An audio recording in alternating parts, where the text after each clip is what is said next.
যায় ঔষধ না। আরে ঔষধ মানে শোক, ও সময় শোক পালন করো, ওই অন্য অন্য কাজকর্ম রেখে ভগবানের নাম করো, কীর্তন করো, সাধু সঙ্গ করো।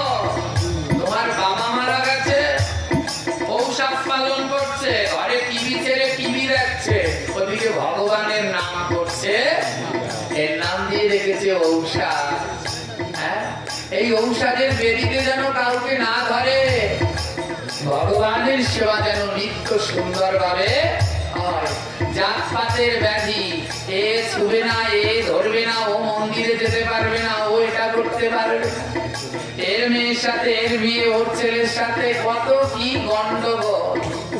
এই ব্যাধিগুলো দূর করতে যে বিশেষ অগ্রগণ্য ভূমিকা পালন করেছে, বাংলাদেশে করে চলেছে, সে হলো গোপীনাথ ব্রহ্মচারী।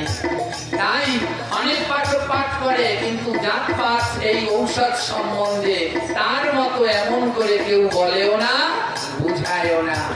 হ্যাঁ, তাই কি বলছি আমি, জাতপাত আর ঔষধের